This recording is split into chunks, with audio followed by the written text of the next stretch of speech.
መምህር ግርማ በነቀሲስ ሄኖክ በነመምህር ተስፋዬ ዙሪያ ነው ሐሰተኛ አጥማቂያ ተብለው ህመማችንን የምናውቀው እኛ ነን እነሱን ይተውልልኝ በዛ ቪዲዮ ላይ ምን አየው ማን ነው ስምህ ብሎ ያለበት ማናዘዝ ለምን ያስፈልጋል ምንድነው ማነህ ብሎ ማለት ለምን ያስፈልጋል የሚል ነገር አይቼ ነበር የት ነበር የት ዋልክ የት አደርክ ማን ነው ስምህ ማን ነው ወገንህ ለምን አስፈልገ ማርቆስ 5:9 ላይ ደግሞ ስምህ ማን ነው ብሎ ጠየቀው ሌጊዮን ነኝ ብሎ ማለት ደግሞ የፖርኖ ፊልሞችን ለምን ልናይ አንችልም በዛ ሰዓት ላይ ግን መንፈሱ ራሱ ያሰለጥነን ነበር የሚገርም አዳኝ እግዚአብሔር ከሆነ የኔም የሳቸው ስልጣነ ክህነት አንድ ከሆነ እኔ ያልፈወስኩ በመቁጠሪያ መተው በመስቀል ገጭተው የሚያድኑበት የሉሲፈር ተከታዮች ገንዘብ አላቸው አይደል ሰላም ግን የላቸው ጤና አላቸው ደስታ የላቸው ሀብት አላቸው እነዚህ ሰዎች ከዝናም ጭምር አላቸው የሆነ ሰዓት ግን ነፍሳቸውን መንፈሱ ይዞት ይሄዳል ማለት ነው እግዚአብሔር አይደለም ነፍሳቸው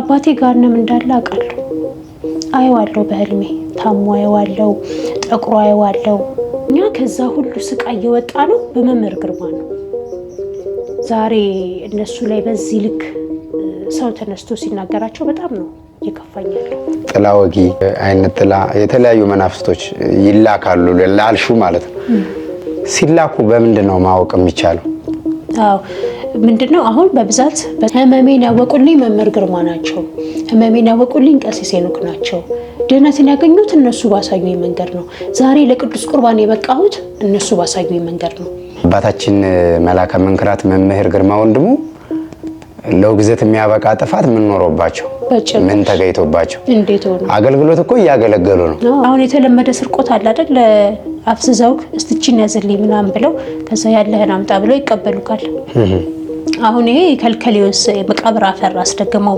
የሚሰሩት ስራ ነው ከኤስ ከዜድ የቆጠረን ሁላ በዝሙት ምንወድቅበት ጊዜ ነበር 8 አመቴ ላይ እኔ ግሎሲ ብናቃለሁ አፎጥቼ እኔ ቦሌ መድኃኒዓለም ቆሜ አንተማ አትሰማም ብዬ ተሳድቤያለሁ በነገራችን ላይ እግዚአብሔር ይቅር ይበለኝ አትሰማም ላለው ነው የምታግዘው ዛሬ መምህር ግርማ እንደታወቁት ያኔ ታውቆ ቢሆን ኖሮ አባቴ በህይወት የለም ሃይማኖቱን እንደቀየረ አይሞትም ነበር አዳልሞቴ ነው ሃይማኖታቸውን ያስቀየራቸው ፍጡነ ረድኤት ሩፀተ ነፋስ አውሎ ለዘይጼዋ ከበተወክሎ ጊዮርጊስ ቅረብ ለምሕረት ወለተሳ በስመ አብ ወወልድ ወመንፈስ ቅዱስ አሐዱ አምላክ አሜን ሰላም በሀገር ውስጥና ከሀገር ውጭ የምትገኙ ውድ ኦርቶዶክስ ተዋሕዶ ቤተክርስቲያን እምነት ተከታዮች በሙሉ በያላችሁበት ሀገር ሰዓትና ዘመን አቆጣጠር የክርስቶስ ሰላምና ፍቅር ይብዛላችሁ እኛ ደህና ነን ዛሬም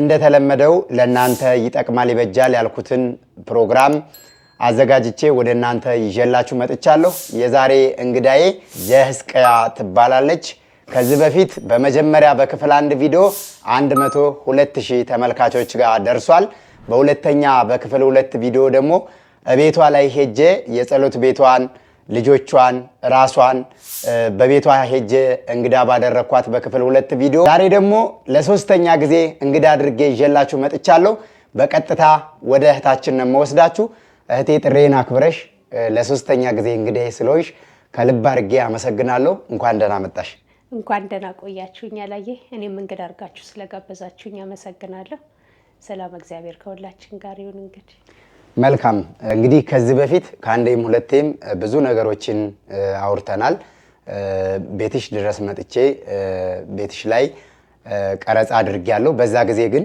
አጋጣሚ ሆኖ ያው የምታስታውሽ ከሆነ መብራት ረብሾን ነበር ዝናብ እየዘነበ ነበር ቆርቆሮ በጣም እየጮህብን ያላጠናቀቅናቸው ቀረጻዎች ነበሩ እና ሌላ ጊዜ በሚመቼ ጊዜ ፈቃደ እግዚአብሔርም ሲጨመርበት እኔም እግዚአብሔርን በጸሎት ጠይቄ እንገናኛለን ብለሽ ነበርና ያው በነገ በዛሬ ሳይመቻቸን ረጅም ጊዜ ቆየ ዛሬ እንግዲህ እስቲ ከዛ የተቆራረጡትን ሐሳቦች ባንቺ በኩል አቅርቢያቸውና በሚቀጥለው ደግሞ አንዳንድ ነገሮችን ጥያቄ እያነሳው ምን ወያይ ይሆናል ምንድናቸው የቀሩት ነገሮች እስቲ ለአድማጭ ተመልካቾቻችን አጋሪልን አው ምንድነው አሁን እንዳልከው የዛኔ ኃይለኛ ዝናብ ነበር እርስ በርስ መሰማማት አልቻልንም በዛ ላይ ደግሞ መብራትም ጠፋና ያው ሐሳባችንን እንዳሰብነው ፕሮግራሙን መስራት አልቻልንም ሰማዕቱ ረድቶን ያው የተወሰነ ነገር ቢኖርም ዋና ዋና የተባሉ ነገሮችን ያው ለመግለጽ ሞክረናል።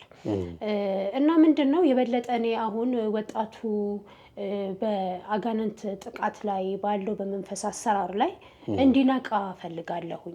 እንግዲህ እኛ ተወልደን ባደግንበት ጊዜ አሁን እኔ 90ዎቹ ከሚባሉት ልጆች ውስጥ ያለው ነኝና በዛ ጊዜ ላይ እንደ ልብ ቴሌቪዥን የሌለበት እንደ ልብ ማህበራዊ ሚዲያ የሌለበት እንዳሁኑ ቲክቶክ እና ፌስቡክ እንደ ልብ የምንጠቀምበት ጊዜ አይደለም። እኔ ኢንስታግራም ምን የሚባሉ ነገሮች አይታወቅም።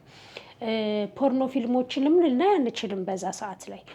ግን መንፈሱ ራሱ ያሰለጥነን ነበር። የሚገርምክ ነገር ይሄ ነገር ያው እያደግኩኝ ስመጣ የመምህር ግርማ ተማሪ ስሆን እና መምህር ተስፋዬ ተማሪ ስሆን ነው አሃ ያኔ እንደዚህ ያደረገኝ የነበረው ለካስ ከሌ ነው እያልኩኝ መንቃት የጀመርኩት ማለት ነው። እና ልበልክና አሁን እኔ 7 ዓመቴ ላይ አባቴ ሞተ። 8 ዓመቴ ላይ እኔ ግለ ወሲብን አውቃለሁ። 8 ዓመቴ ላይ ግለ ወሲብ ጀምሬያለሁ እኔ። አዎ ስጋዬን የሚበላ ደሜንም የሚጠጣ በእኔ ይኖራል እኔም በእርሱ እኖራለሁ። የዮሐንስ ወንጌል ምዕራፍ 6 ቁጥር 56። ቅዱስ ስጋውንና ክቡር ደሙን ለመቀበል ንስሐ ገብተው ቀኖናቸውን ጨርሰው ነገር ግን ባደፈና በጎደፈ ልብስ ወደ ቤተ መቅደሱ እንዴት እንገባለን? ቅዱስ ስጋውንና ክቡር ደሙንስ እንዴት እንቀበላለን? በማለት በመፍራትና በመሳቀቅ ያሉ ብዙ ኦርቶዶክሳውያን እናቶችና አባቶች፣ እህቶችና ወንድሞች፣ መነኮሳትና መነኮሳውያን አሉ። የዶርቃ ሚዲያ በእናቶችና በአባቶች ጸሎት በእግዚአብሔር መልካም ፈቃድ ይሄንን የእግዚአብሔርን መንግስት ኑ በጋራ እንውረስ የተሰኘ መርሃ ግብር ይዞ ወደ እናንተ መጥቷል። ለትንሣኤ በዓል 50 ምዕመናንን መቁረቢያ ልብሳቸውን እንዲሁም አፋቸውን የሚያድፉበትን ማዕድ በማዘጋጀት በቤተ መቅደሱ የክርስቶስ ሙሽራ እናድርጋቸው። ከታች በሚቀመጥላችሁ ስልክ ቁጥርና አካውንት በማስገባትና በመደወል የዚህ የተቀደሰ በጎ ተግባር ተሳታፊዎች እንድትሆኑ በልዑል እግዚአብሔር ስም እያሳሰብን በዓሉ የፍቅር፣ የበረከት፣ የአንድነት እንዲሆንላችሁ መልካም ምኞታችንን መግለጽ እንፈልጋለን። አሁን ዛሬ ላይ ስታስበው ማን ሲያረጋገች ያስብላል። አሁን ሌላ ለሚሰማ ሰው ለማወራው ሰው ታወቀችው ምናምን ይባላል እኮ አይደለ? እንዳሁኑ ሶሻል ሚዲያ እንኳን ቢኖር ኖሮ በዛ ጊዜ ስለምታየው የሚሆነው ስልክ ላይ አይታ ነውም ሊባል ይችላል። ፊልም ላይም ተብሎ ሊባል ይችላል። ያኔ እኮ ቴሌቪዥን እንኳን እኮ ጎረቤት ምናምን ሄደን ተንጠልጥለን ነው የምናየው።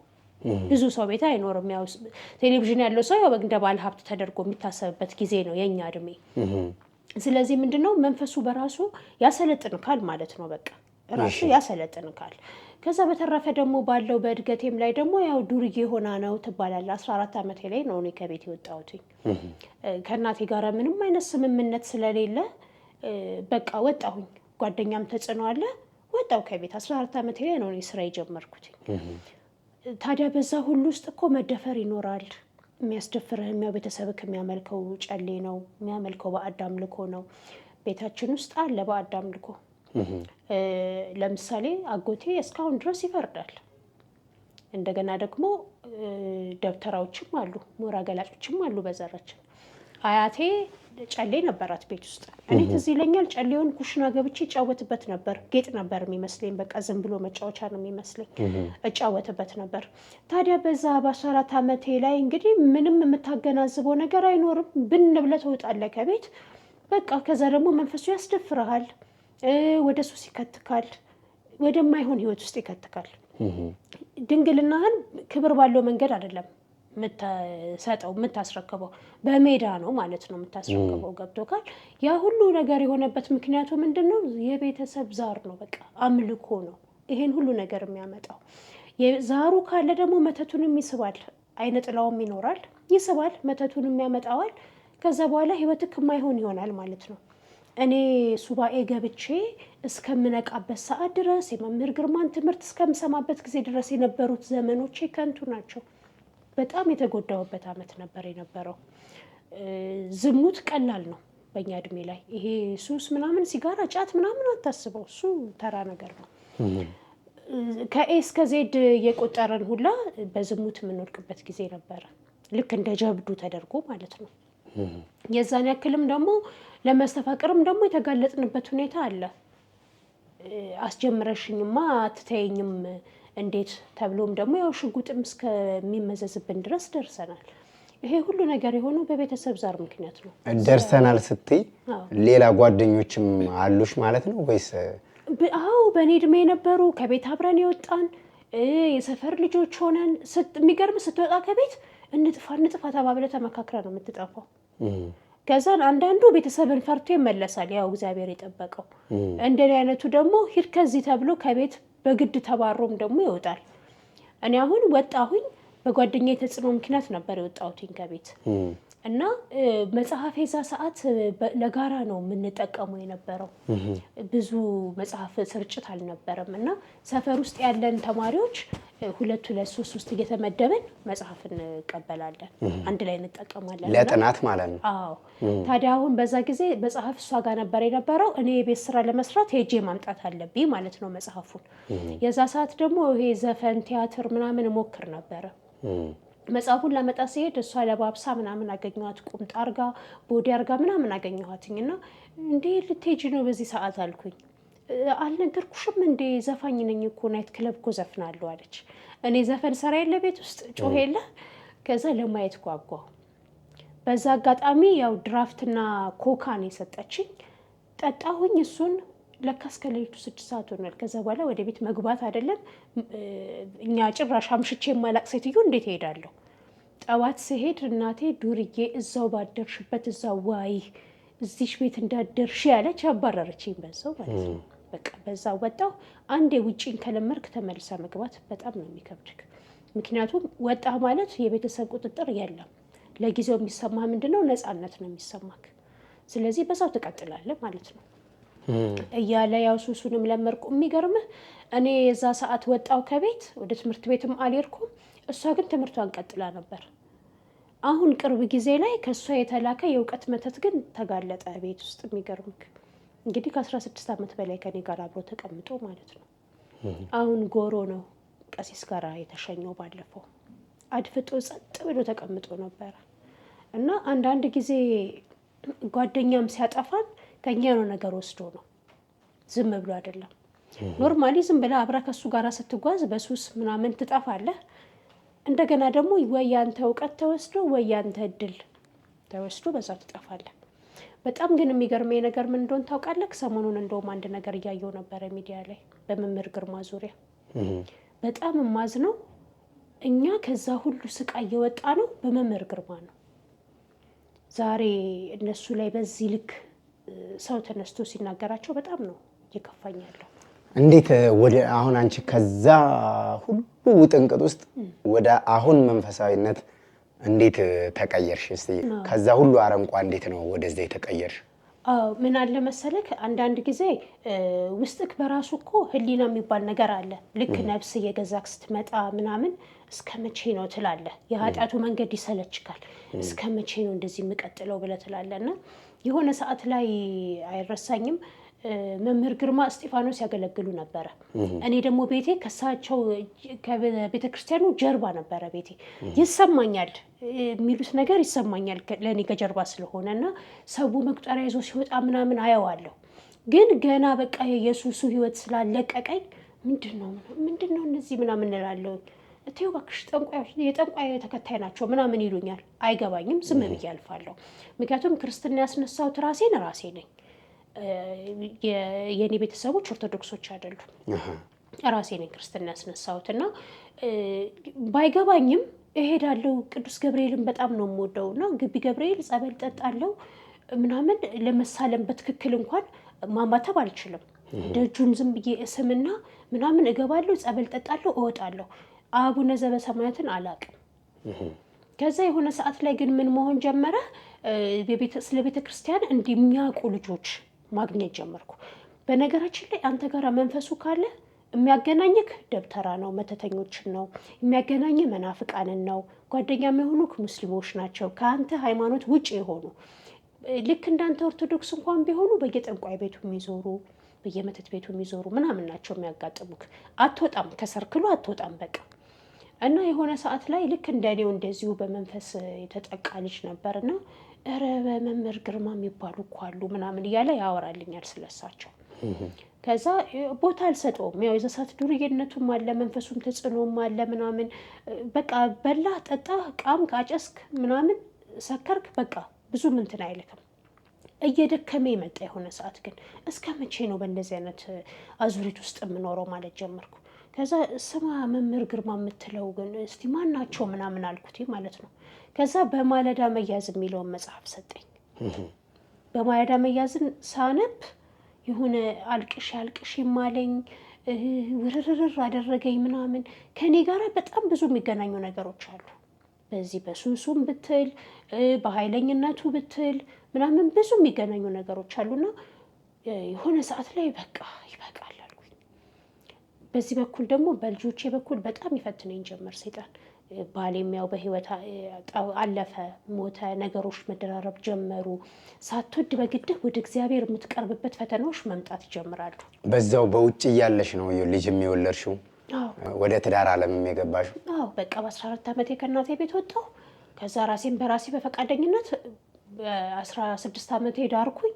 17 ዓመቴ ላይ ትልቁ ልጄን ወለድኩኝ ማለት ነው። ከዛ በኋላ እንግዲህ ነገሮች እየተደራረቡ ሲመጡ ወደ ቤተ ክርስቲያን መምጣት ጀመርኩ። የሚገርመ ክርስትና ተነሳሁኝ ብዬ ወደ ሞጆ ጀሎ አርሴማ የምትባላለች መጥምቀ መለኮት ቅዱስ ዮሐንስና ኪዳነ ምሕረት አሉና እዛ ጸበል ለመጠመቅ ሄድኩኝ። ከዛ አባ እኔ ክርስትና አልተነሳሁም ማተብ ያደረኩት ዝም ብዬ ነው ብያልኳቸው ማለት ነው። ችግር የለውም አሉኝ። ከዛ ንስሐ ሰጡኝ። ለካስ ቄደር ነው የተጠመቅኩት። ከዛን እኔ ክርስትና የተነሳው መስሎኝ በቃ ቤተ መቅደስ ዘው ብዬ ገባለሁ። ያው ዘው ብዬ ስል ካለ ሰዓቱ አይደለም ግን በቃ ገባለሁ ለማስቀደስም ምን ለማለትም በእኔ ቤት ክርስትና ተነስቻለሁ። በቃ ስለማላቅ ነው እኮ እንግዲህ። ከዛ በኋላ የሆነ ሰዓት ላይ የሰጡኝም ክርስትና ስም ተስፋ ህይወት የሚል ነው እና ከግሸን ማርያም እዛ የሚያጠምቁ አባት ነበሩና እዚህ ሊታከሙ መጡ። ከዛ ጸሎት ሲያደርጉ ስምሽ ማን ነው? ተስፋ ህይወት አሉኝ። ተስፋ ህይወት ምን አይነት ስም ነው? እኔ እንጃ እኔ እንደዚህ ነው የሰጡኝ አልኳቸው። እስቲ ግልጽ አድርገሽ ንገሪኝ ሲሉኝ ያለውን ነገር ነገርኳቸው። ታዲያ ይሄማ ቄደር እኮ ነው ክርስትና አይደለም። እንደገና ጥምቀት ተጠምቀሽ ስጋው ደግሞ ተቀብለሽ ሜሮን ተቀብተሽ ነው ክርስትና የሚባለው አሉኝ። እሺ አልኩኝ። ከዛ በኋላ በስነ ስርዓት ንስሐውን ገብቼ እንደገና ወደ እንትን መጣሁ፣ ወደ ቤተክርስቲያን መጣሁ ማለት ነው። ልክ የመጀመሪያውን ስጋው ደግሞ ስቀበል ጭንቅላቴ መስራት ጀመረ። ከዛ በኋላ ይሄ ሁሉ ነገር ልክ እንዳልሆነ ይገባኝ ጀመር። በዛው ልክ ፈተናውም ጨመረ ማለት ነው። ፈተናውም ጨመረ። ከዛ በኋላ እያልኩ የመምህርንም ግርማ መጽሐፍ ስል ከዛ ደግሞ ሲነሳብኝ ስተወው ስቀጥል የሆነ ሰዓት ብድግ ብዬ ቤዛዊት ማርያም ሄድኩ ማለት ነው። በቃ ከዛ ጊዜ ጀምሮ ልክ የእድል መተቱ ሲገፈፍ ጭንቅላቴን በስነ ስርዓት መስራት ጀመረ። ከዛ በኋላ ቀጥ ብዬ እሳቸውን ትምህርት መስራት ጀመርኩኝ። ፈውሳቸውን ማየት ጀመርኩ። ቀሲስ ጋር መከታተል ጀመርኩ። ቀሲስ ሄኖክ ጋራ እንጦጦ ማርያም ሲያጠምቁ እዛ መሄድ መከታተል ጀመርኩኝ። የሚገርመ ግን በጣም በተደጋጋሚ በፈተና ወድቅ ነበር። ዝሙት መንፈስ ያስቸግረኛል፣ የሱስ መንፈስ ያስቸግረኛል። ስጋው ደግሞ ክርስትና ስነሳ ተቀበልኩኝ አይደል? ከዛ በኋላ አልተውኩትም ነበር። እወድቃለሁ፣ የተወሰነ ጊዜ ከቤተ ክርስቲያን ርቃለሁ፣ ተመልሼ እሄዳለሁ። ለመጨረሻ ጊዜ ብርታት የሆነኝ የመምህር ግርማ ትምህርት ነው። ልክ ጸሎት ቤት ያኔም በእርግጥ ሱሰኛም ሆኜ ጸሎት ቤት ነበረኝ። ስር ቁጭ ብዬ እቅም ነበረ። ግን ያንን ጸሎት ቤት እንዴት መጠቀም እንዳለብኝ ሲያስተምሩኝ ያኔ ጠላቴን ማሸነፍ ቻልኩኝ።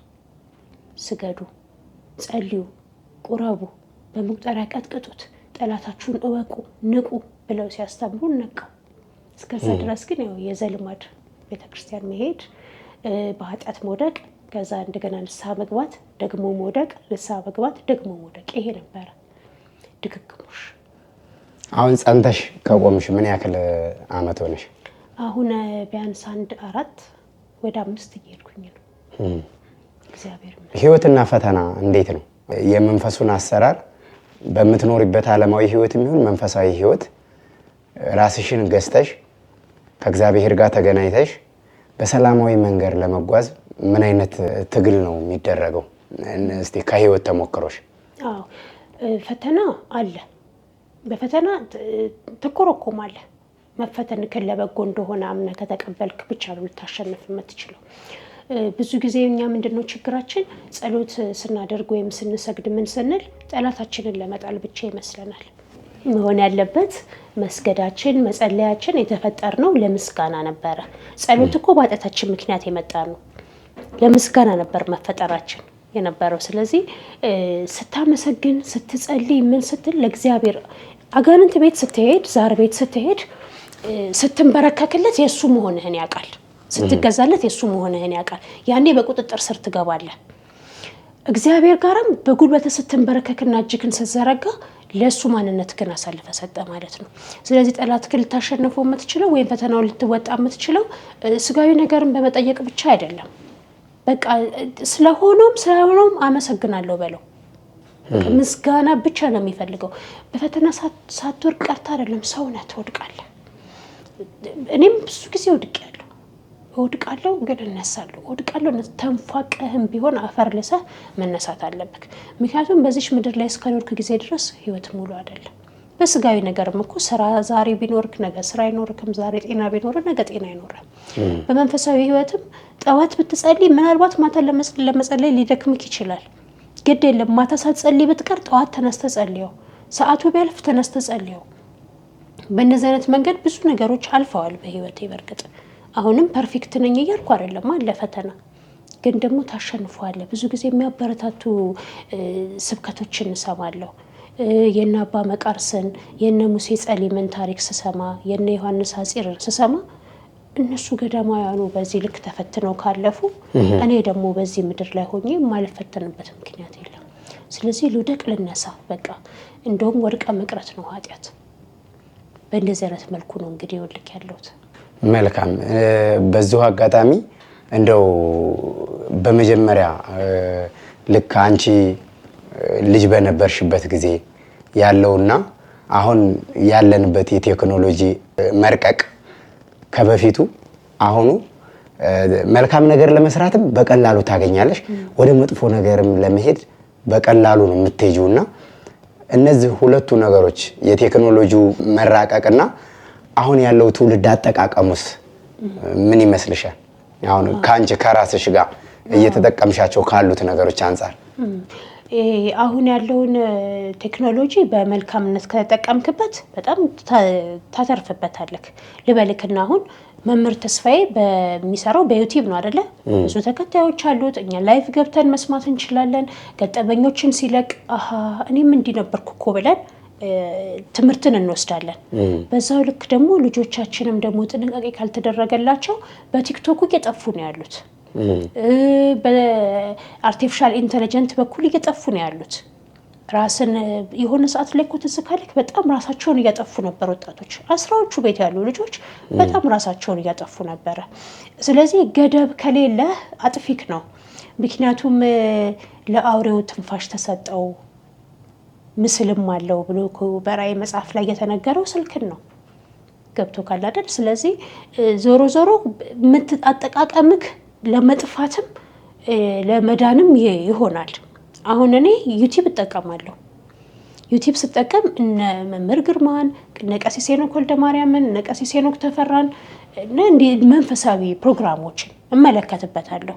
ላይቭ ሲገቡ እከታተልበታለሁ። ገጠሜ ሲለቀቅ እሰማበታለሁ። ሰው ነክ የሆነ ሰዓት ላይ ትዝናናለህ። ቲክቶክ ልታይ ትችላለህ። አያለሁ አላይም አልልም፣ አያለሁ ግን ሰዓት አለኝ። ቁጭ ብዬ ቀኑን ሙሉ አልጣድበትም። የተወሰነ ሰዓት አያለሁ፣ ከዛ በኋላ ደግሞ ተዋለሁ። ከሱም እኮ ከቲክቶክም እኮ መረጃ ታገኛለህ። ግን አጠቃቀምክ ያጠፋሃልም ያለማሃልም። አሁን ደግሞ ቤተሰቦቻችን የሚያመልኩት መንፈስ፣ እኛ ውስጥ የገባው መንፈስ እስካልተያዘ ጊዜ ድረስ ልጆች በስልክ በጣም ይጠፋሉ። ልጆች ብቻ አይደለም ወጣቱን በጣም ይጠፋል። እያየን ነው እኮ ራቁት ቪዲዮዎች በጣም በዝተዋል። ቪዲዮ ተይዞ የሚለቀቅባቸው እህቶቻችን በጣም ብዙ ናቸው። የዛን ያክል በጌሙ ልጆቻችን ተጠልፈዋል። ብዙ ጥፋት አለው።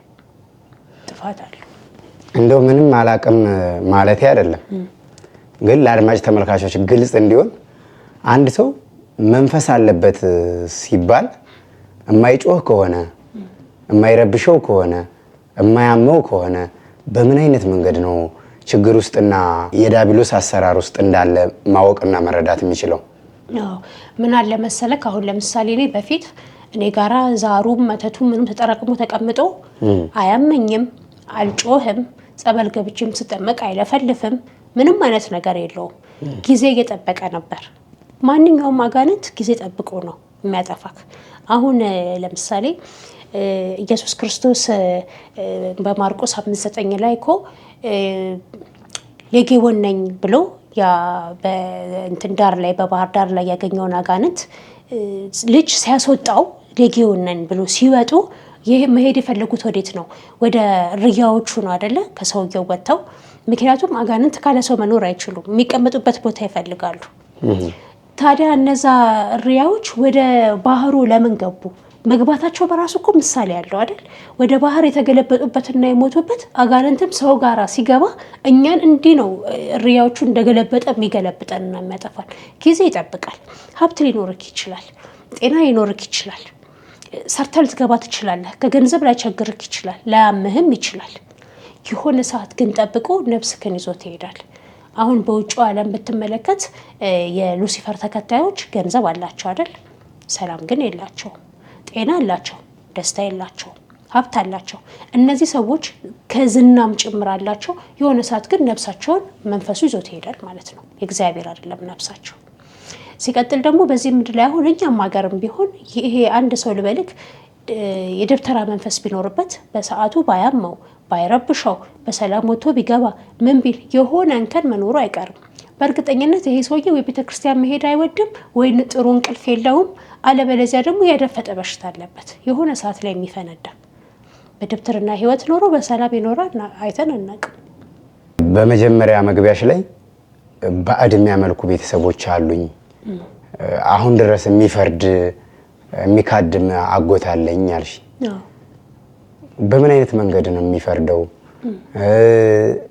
እነዛስ ባዕድ አምልኮቶች ከየት ነው የሚመጡት? ደብተራ፣ አዳልሞቲ፣ ቦረንትቻ፣ ጠቋር፣ ወሰንጋላ እነዚህ ተብለውስ ስም ስያሜ የሚሰጣቸው ከምን አንጻር ነው?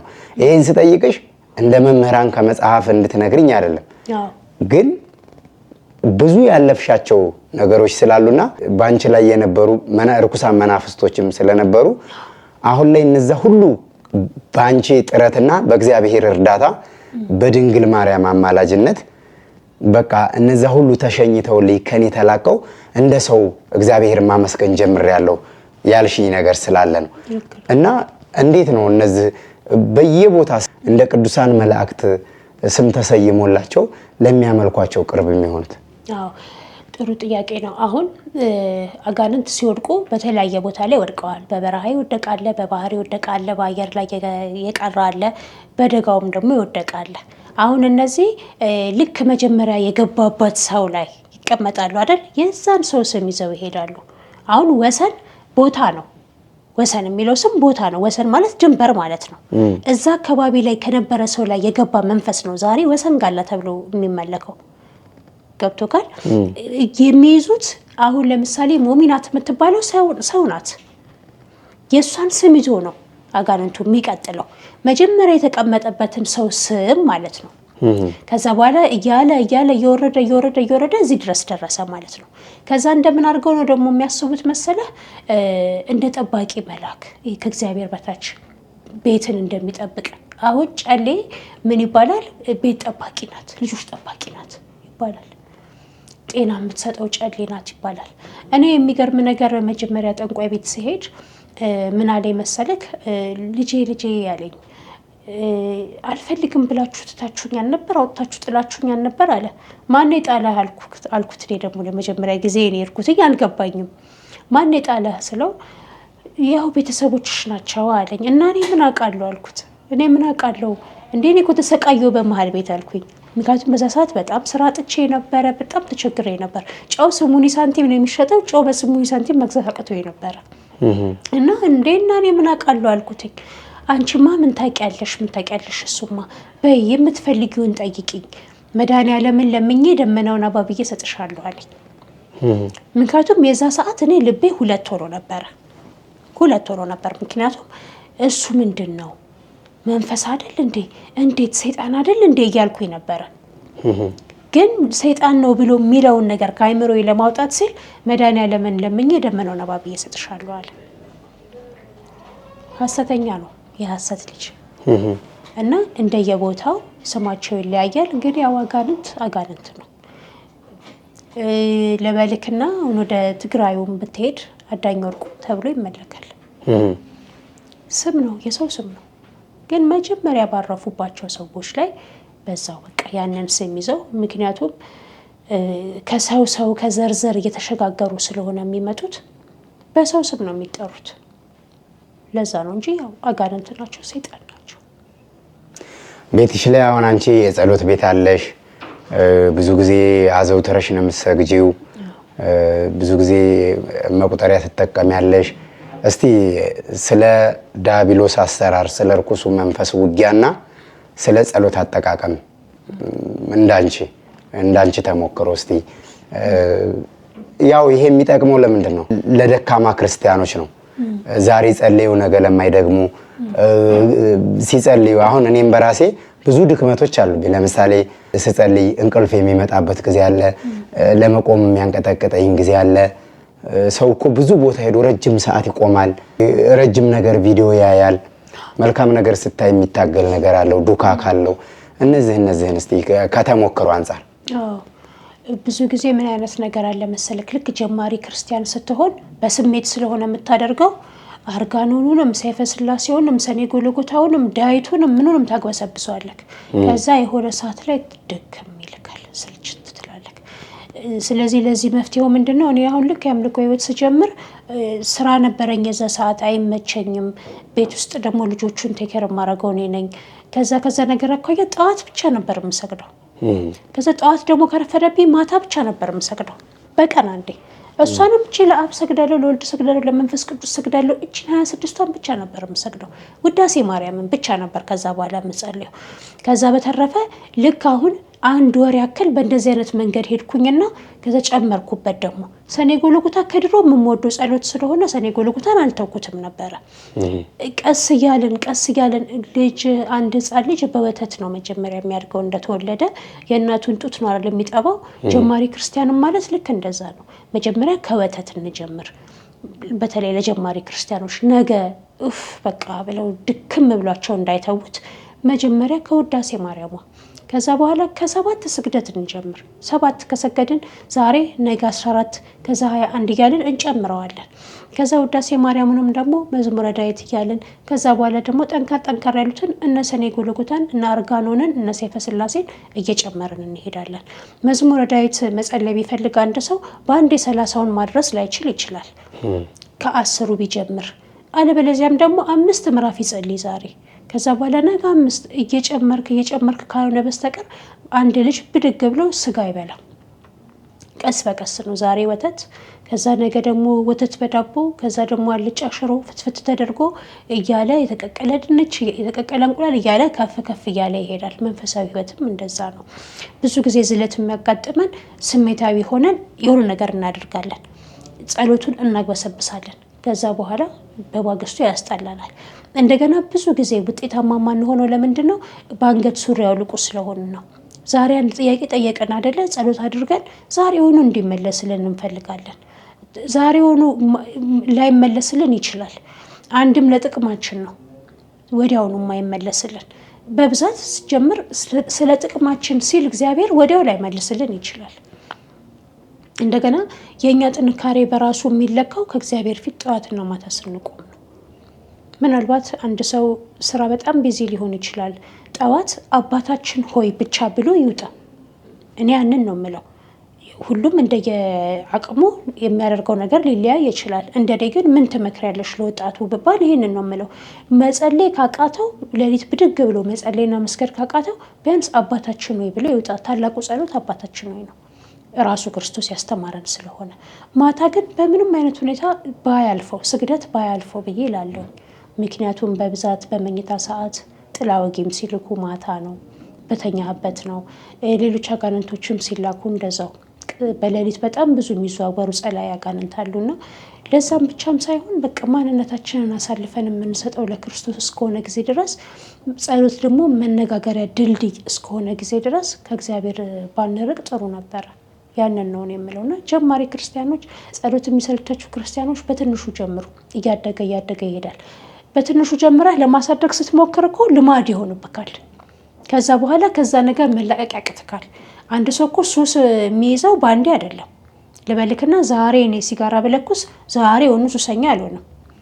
ነገስ ደግሞ ከነገ ወዲያስ ደግሞ ስል ሱሰኛ እየሆንኩ እሄዳለሁ ማለት ነው። ጸሎትም ሱስ ይሆንብካል። ቀስ በቀስ እያሳደግከው ስትሄድ አሁን እነዚህ ጥላ ወጊ አይነት ጥላ የተለያዩ መናፍስቶች ይላካሉ ላልሹ ማለት ነው። ሲላኩ በምንድን ነው ማወቅ የሚቻለው? አዎ ምንድነው አሁን በብዛት በጸሎት ህይወት ላይ ያለ ሰው ያውቃቸዋል። ምናልባት በሰዓቱ አሁን እኔ አንድ ጊዜ ላይ ጥላ ወጊ በተላከ ሰዓት እግሬ በረዶ ሆነ፣ ብርድ አለኝ ምናምንና ወዲያው ተነሳውና መቁጠሪያ ቀጠቀጥኩኝ።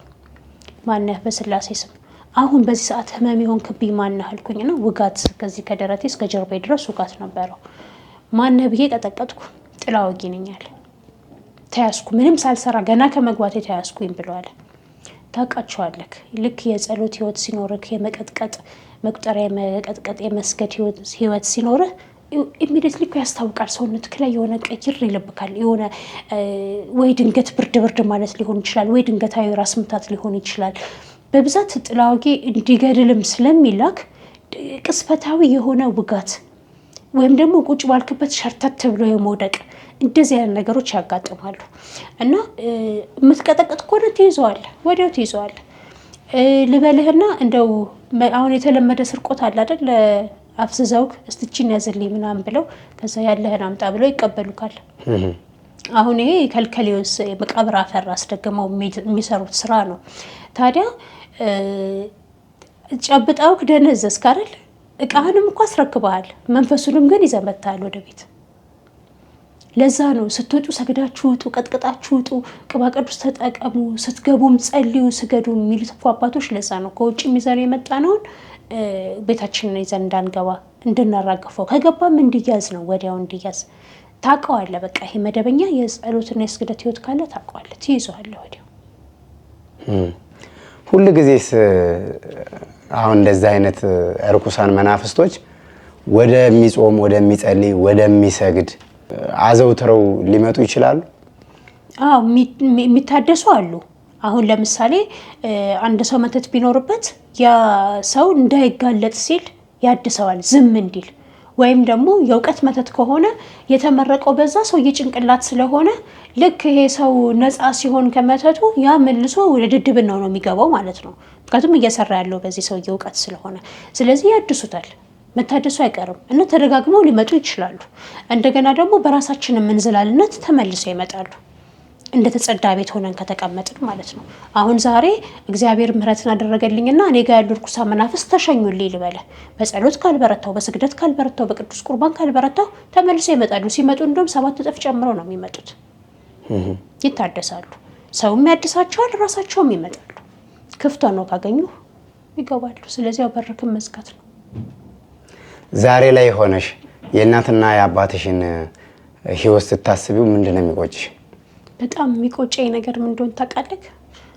ዛሬ መምህር ግርማ እንደታወቁት ያኔ ታውቆ ቢሆን ኖሮ አባቴ በህይወት የለም፣ ሃይማኖቱን እንደቀየረ አይሞትም ነበር። አዳልሞቴ ነው ሃይማኖታቸውን ያስቀየራቸው።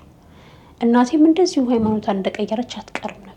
አሁን እኔ ዛሬ እሷን ለመመለስ በጣም ፈታኝ ሆኖብኛል። የሚገርም ነገር ምክንያቱም ድብትርናውም ከቤታቸው አለ፣ ጥንቆላውም ከቤታቸው አለ፣ ክህነቱም ከቤታቸው አለ። ምን ተከፋፍላችኋል ትለኛለች። ምን ድብትርናውንም ምኑንም ሁሉም ባንዴ እያስኬዳችሁ አረ ተጨመጭም ልቅልቅ ያለ ነገር ነው የኦርቶዶክስ ቤት ትለኛለች። ስለዚህ አሁን እንደዚህ እሷ በቀየረችው ሃይማኖት ሳትዘልቅ 20 ምናምን ዓመት ሳይቆጠር 30 ምናምን ዓመት በለው እንጂ እንኳን አሁን 32 ዓመቴ ነው እና 7 ዓመቴ ላይ ነው አባቴ የሞተው። እኔ ከመወለዴ በፊት ነው እንግዲህ ሃይማኖታቸውን የቀየሩት። ያንን ሁሉ ዓመት ከቤተ ክርስቲያን ርቃት ቆይም ነበር። መምህር ግርማ ያኔ ቢታወቁ ኖሮ እኔን እንደዚህ በትምህርታቸው ምንጭቅ አድርገው እንዳወጡኝ ከእግዚአብሔር እርዳታ ጋር እነሱም ይወጡ ነበር። አባቴ ገሃነም እንዳለ አውቃለሁ፣ አየዋለሁ፣ በህልሜ ታሞ አየዋለሁ፣ ጠቁሮ አየዋለሁ። ምናልባት እግዚአብሔር ከረዳኝ ነፍሱን ይምርልኛል ብዬ አስባለሁ።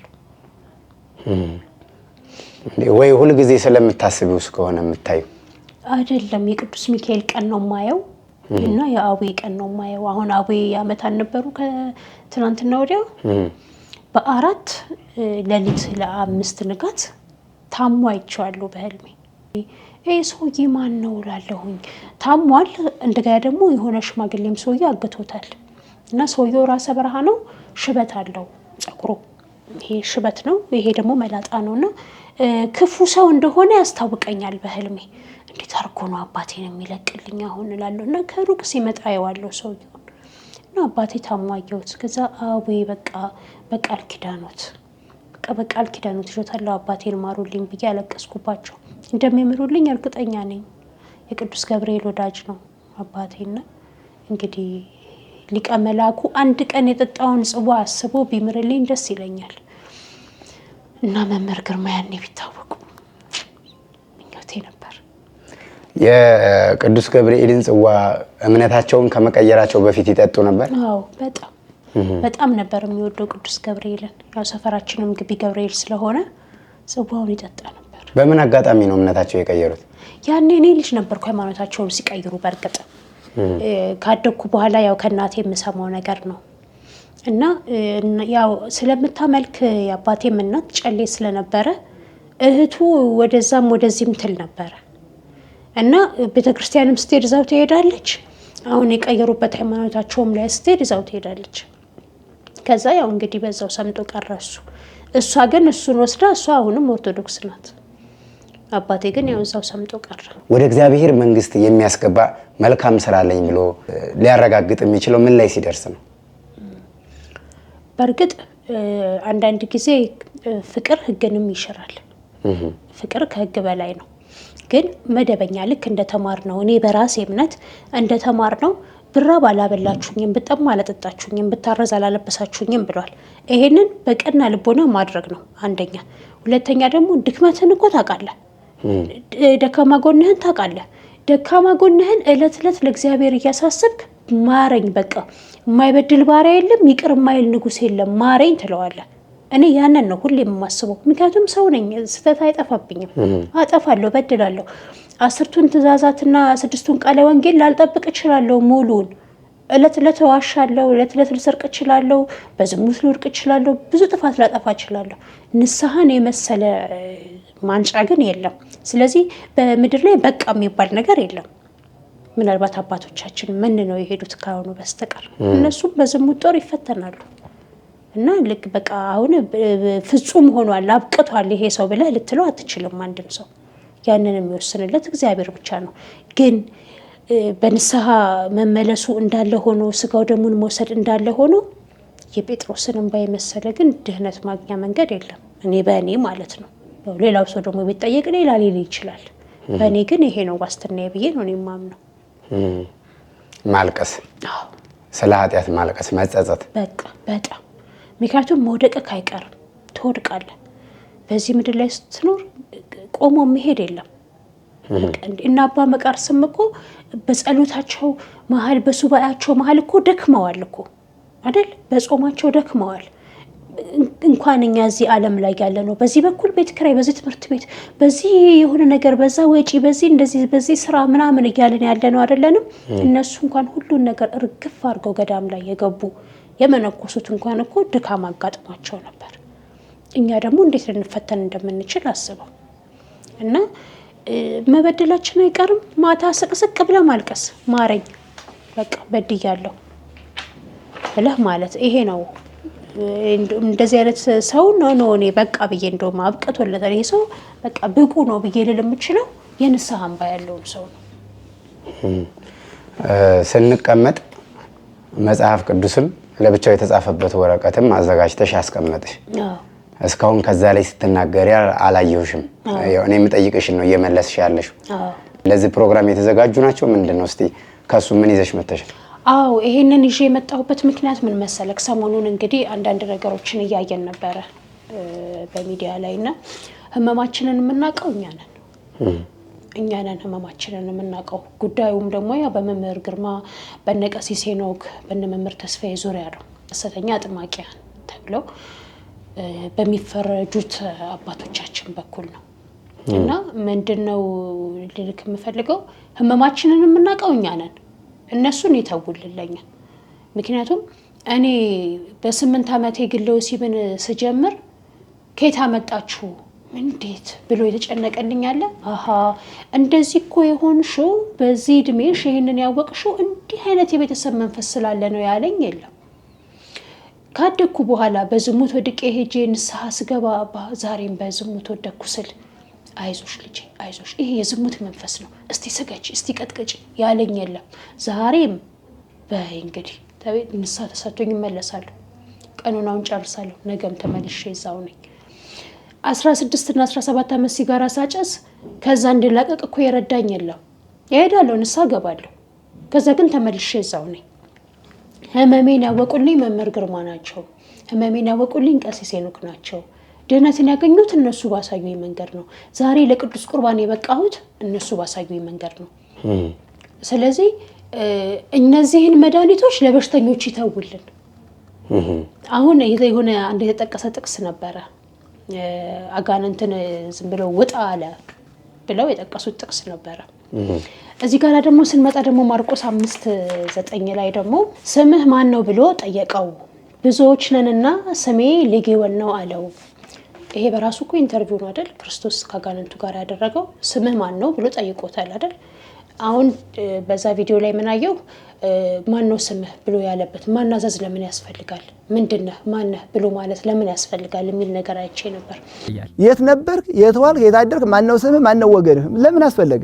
ማርቆስ 5:9 ላይ ደግሞ ስምህ ማን ነው ብሎ ጠየቀው። ሌጊዮን ነኝ ብሎ ማለት ደግሞ የሌጊዮን የሚለው ቃል የሮም የጦር ቋንቋ ነው።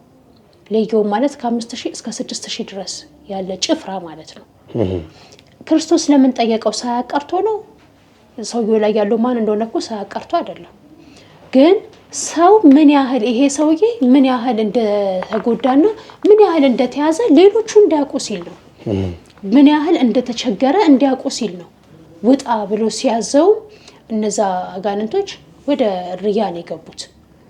ቀደም እንዳልኩ ወደ ሪያው ገብተው እነዛ ሪያዎች ተገለበጡ አይደል? ዛሬኛ ጋራም አጋንንቶች ገቡ፣ ህይወታችንን ገለበጡት። በህይወት መቆማችን ብቻ አይደለም ቁም ነገሩ ማለት ነው።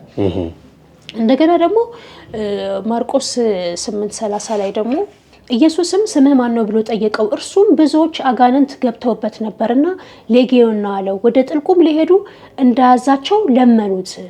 በዚያ በተራራው የብዙ እሪያ መንጋ ይሰማሩ ነበር። ወደ እነርሱም ሊገቡ እንዲፈቅድላቸው ለመኑት፣ ፈቀደላቸውም ይላል። ስለዚህ ይሄ ነገር የተጠቀሰው 2 ቦታ ነው ማለት ነው። አሁን ምንድነው የድሮ እናቶቻችን ንስሐ ገብተው እንደው ይሄ ጨሌ ምናምን ብለው ሲሉ ብዙ ጊዜ ሰምቻለሁ። ምን አረገሽ? ተይው ይቀመጥ ተይው ብለው ይላሉ። አጋንንት አይደል እንደዛ ጋራ የሰፈረው ጨሌው ላይ። የድሮ እናቶቻችን አይ ልክ አይደለም እንደዚህ ሲባሉ እሺ ነው የሚሉት። ጥቅስ ጥቀሱ ቢባሉ አያውቁ። ከመጽሐፍ ቅዱስ ጥቅስ እኮ ምንም አያውቁ። ግን ደግሞ በህሊናቸው ጥሩ የሆነ ህሊና ሁለተኛ ዳኛ አይደለ? ሁለተኛ ዳኛቸው ጥሩ ነው። ያንን የባዕድ አምልኮ የሚያደርጉት ባለማወቅ ነው። እሺ ብለው ይቀበላሉ። የአሁኑ ትውልድ ደግሞ ነቅቷል፣ አንባቢ ነው፣ ያነባል። አጋንንትን ማስወጣት እኮ በክርስቶስ ብቻ አልቀረም። ለሐዋርያት እኮ ስልጣን ሰጥቷል አይደል? ማቴዎስ 10 ላይ ደግሞ ብንሄድ መቼም ክርስቶስ የኦሪትን ህግ ሊሽር አይደለም የመጣው፣ ሊያስተካክል ነው የመጣው። ከዛ ደግሞ እሱ ባወጣልን ህግ ደግሞ እስካሁን ድረስ እየተመራን ያለ ነው አይደል? ስለዚህ ይሄ አጋንንትን መፈወስን ለምን ተውት? ሁሉም በጸጋው ማገልገልን ለምን እንደተውት አላውቅም። 12ቱን ደቀ መዛሙርቱን ወደ እርሱ ጠርተው እንዲያወጧቸው በርኩሳ መናፍስት ላይ ደዌንና ህማምን ሁሉ እንዲፈውሱ ስልጣን ሰጣቸው። ይሄ ስልጣን ዛሬ ለኛ አይሰራም ወይ? እነ ተክልዬ አውጥተዋል አይደል? አጋንንትን በርኩሳ መናፍስትን አውጥተዋል አይደል? ህመሟንም ፈውሰዋል። የነሱ እዛ ጋራ ገድል ብቻ ሆኖ ለምን ቀረ? ዛሬ አባቶቻችን ይሄንን ቢያደርጉት ምንድነው ችግሩ? ይሄንን ቢመልሱልን እንግዲህ በጣም ደስ ይለኛል። እውነቱን ለመናገር አባ ካህን ናቸው። በክህነታቸው እያገለገሉ ነው። እስከ ዛሬ ድረስ አውደ ምሕረት ላይ ተሰብከን መተናል። ማታ ግን የት ነን? ናይት ክለብ ነን። ግን እኮ ሰርክ ጉባኤ ሄደናል፣ ተሰብከን መተናል። ከዛ በኋላ ደግሞ ተመልሰን ደግሞ ማታ ጌዳውን እያለን ነው። ለምን? ህመማችን አልታወቀልንም። ቃሉን መስማቱ ብቻ ለኛ ምንም ያመጣው ለውጥ አልነበረም። ለዛ ነው እንደዚህ ይዤ የመጣሁት። አሁን አንቺ ዝጋ ሐሳብሽን ለመረዳት ያክል ከነዚህ አባቶች የምትወስጂው ትምህርታቸውን ነው ወይስ እነዚህ አሁን እዛ ጋር ቪዲዮ ላይ ተሹ ከሆነ ደጋፊ የሚል ነገር አለ። የትምህርታቸው የአገልግሎታቸው ደጋፊ ነሽ ወይስ የሰዎቹ ደጋፊ ነሽ? ከሰዎቹ ምን አለኝ ብለህ ነው? ሰው ተሰባሪ ነው። ሰው የሚከተል ሰው ያ ሰው ነገ ቢወድቅ አብሮ ይወድቃል። ሰው አይደለም የምንከተለው። እኔ በበኩሌ ሰው አልከተልም። ምክንያቱም መምህር ግርማም ሰው ናቸው፣ ያጠፋሉ። መምህር ተስፋዬም ሰው ነው፣ ያጠፋል። ቀሲስ ሄኖክም ሰው ናቸው። ሁላችንም ተሰባሪዎች ነን። ትምህርታቸውን ነው የምከተለው፣ ስልጠናቸውን ነው የምወስደው። ለእኔ አሁን እነሱ አሰልጣኝ ናቸው። ጸጋ ሰጥቷቸዋል። ሁሉም በጸጋው ሊያገለግል እኮ ግድ ነው። አሁን አንተ ኢንተርቪው የማድረግ ብቃት ካለክ፣ እኔ ደግሞ የመጠየቅ ብቃት ካለኝ፣ ካሜራማኑም ካሜራ የመቅረጽ ብቃት ካለው ድንገት መንገደኛ መጥቶ ጋዜጠኛ ልሁን ማለት ይችላል። ከሚቀድሱት ካህናቶች ውስጥ እንኳን ድምፀ መረዋ አለ፣ ድምፅ የሌለው አለ። እንዴ እሳት ለማያያዝም እኮ ለዕጣን ጸጋ ያስፈልጋል። ዝም ብለህ የምታደርገው ነገር አይደለም። ምንድነው እነሱ ጸጋ ተሰጣቸው። ማን ወዳጅ እንዳለ ጠላት አለ፣ እግዚአብሔር እንዳለ ሁላ ሰይጣንም አለ። ምክንያቱም ለምኗል፣ አንተን ያልተከተሉትን እንደ ስንዴ አበጥሬ ልውሰድ እኮ ብሎ ለምኗል፣ ተሰጥቶታል። እኔ እነሱን ሳይሆን የምከተለው ትምህርታቸውን ነው። ሰገድኩ፣ ቀጠቀጥኩ፣ ተጠመቅኩ፣ ንስሐ ገባው፣ ቅዱስ ቁርባን ወሰድኩ፣ ጠላቴን አሸነፍኩ። ዛሬ ተመልሼ ሰርክ ጉባኤ ሄጄ ከሰርክ ጉባኤ ስወጣ ተመልሼ ናይት ክለብ አልሄድም፣ ቀርቷል። ያ ሁሉ ነገር የመጣው በምን ምክንያት ነው? ስገዱ፣ እጃችሁን ዘርጉ፣ ንስሐ ግቡ፣ ጠላታችሁን እወቁ፣ ንቁ ስላሉ ነው። የሚገርምህ በማለዳ መያዝን ሳነብ እውነትም በማለዳ ተያዝኩ ነው ያልኩት። እንግዲህ 8 ዓመት ማለት በጣም ልጅ ነህ። በእንደዚህ አይነት መንገድ ለአጋንንት ግብር የምትሆንበት እድሜ አይደለም። ልጅነቴንም እንደ ልጅነት አላሳለፍኩትም። 14 ዓመት ላይ ወጥተህ ተቀጥረህ መስራት ማለት ከባድ ነው። ራስህ ቤት ተከራይተህ መኖር ማለት ከባድ ነው። 14 ዓመት እኮ ገና ኳስ የምንጫወትበት። አሁን ትልቁ ልጅ 14 ዓመቱ ነው፣ ግን ወጥቶ ኳስ ተጫውቶ ተራግጦ ይመጣል። ልጅ ነህ። በማለዳ መያዝ ማለት ይሄ ነው። እንግዲህ ግን ለምንድን ነው ህመማችን ሊገባቸው ያልቻለው? ያስተምሩን፣ እንማር። አሁን ወጣቱን ይኸው በጣም ብዙ ቆራቢ እኮ ነው ያለው፣ በተለይ በሰው ሀገር ያሉ። ከምንም በላይ ደግሞ ደስ የሚለኝ ምን እንደሆነ ታውቃለህ? በባህር ማዶ ያሉ እህትና ወንድሞቻችን እንደ ልባቸው ቤተክርስቲያን አያገኙም። በሳምንት አንድ ቀን የሚያገኙ አሉ፣ በሳምንቱ ደግሞ ምንም የማያገኙ አሉ። የመምህር ግርማን ትምህርት ስለሰሙ ግን እዛው ባሉበት ሆነው ጠላቶቻቸውን ያወቁ የነቁ ብዙ አሉ። እና ምንድነው ባጭሩ ልልክ የምፈልገው፣ ሰው አልከተልም፣ ትምህርታቸውን እከተላለሁ። ትምህርታቸውን እወዳለሁ። አንቅተውኛል፣ ነቅቻለሁ። ቢተውልን በቃ ይተውልን። ያንን ነው እኔ የምለው። ምክንያቱም አሁንም ገና ከዚህ በላይ የሚነቃ ብዙ አለ። ሰርክ ጉባኤ ብትሄድ ሰው እንደ ድሮ አይደለም። ጉባኤ ሲዘረጋ የሚመጣው ሰው ትንሽ ነው፣ የለም ሰው። ለምን ያሆነ ከዕለት ዕለት የቤተ ክርስቲያን ልጆች ለምን እየቀነሱ መጡ? ተጠልፈዋል። የግብረ ሰዶም ወሬ ለምን በዛ? ግብረ ሰዶምን እኮ የሚያመጣው እኮ የቤተሰብ ዛር ነው፣ ሌላ አይደለም። የራሄሉ መንፈስ ነው ይሄንን የሚያመጣው። እንደገና ደግሞ አዳልሞቴ በራሱ ይዘምናል። ከምንፍቅና አዳራሽ ደግሞ ወደ ኢሉሚናቲ ከፍ ይላል። ዞሮ ዞሮ ይሄን ሁሉ ነገር ጣጣ ያመጣው ያ የቤተሰብ ዛር ነው። ይሄንን ነው እኮ ባጭር ለማስቀረት እየሞከሩ ያሉት። 50 ምናምን ዓመት ለፍተዋል። ዛሬ ደግሞ ፍሬ እየሰበሰቡ ነው። ግን አሁንም አለ ጉርምርምታ። ለምንድን ነው ሁሉም በጸጋው ሊያገለግል ያልቻለው? ለእኔ ጥያቄ ነው ይሄ። ሁሉም በጸጋው ቢያገለግል ጥሩ ነበር። የስብከት ጸጋ የተሰጠው አለ፣ ሀብተ ፎስ የተሰጠው አለ፣ አጋንንትን የመለየት ፎስ የተሰጠው አለ። ሁሉም በጸጋው ቢያገለግል ቤተክርስቲያን በጣም ሀብታም ነበረች። ብዙ ልጆች ያሏት እናት ነበረች። ክህነት ያላቸውን አባቶች እነዛም ካህን ናቸው እነዛም ካህን ናቸው። ለምንድን ነው የሚቃወሙት? ለምሳሌ አሁን ይሄን ቪዲዮ ሐሰተኛ አጥማቂያን በሚል ርዕሰ ጉዳይ የተወያዩት አባቶች ካህናቶች ናቸው። አዳኝ እግዚአብሔር ከሆነ የኔም የሳቸው ስልጣነ ክህነት አንድ ከሆነ እኔ ያልፈወስኩ በመቁጠሪያ መተው በመስቀል ገጭተው የሚያድኑበት እነሱም ክህነት አላቸው። ለምን የኔ ክህነት እንደነሱ አልሰራም የሚል ጥያቄ አቅርበዋል። አንዱ ካህን ክህነት ያላቸው አባት ክህነት ያላቸውን አባት እንዴት እየተቃወሙበት መንገድ ምን ይመስልሻል አንቺ? በሁለት መንገድ አየዋለሁ። ድፍረት አይሆንብኝ አባቶችን ማቃለልም አይደለም፣ ግን ድብትርናው ስራ ያለባቸው ይመስለኛል። ምክንያቱም አንድ ሰው ስገድ፣ ጸልይ፣ ቁረብ፣ ንስሐ ግባ ነው የተባለው። ጠላትን ወቅር የተባለው እኔ እንደራሴ ስገጂ፣ ጸልይ፣ ንስሐ ግቢ፣ ቅዱስ ቁርባን ውሰጂ አሉኝ።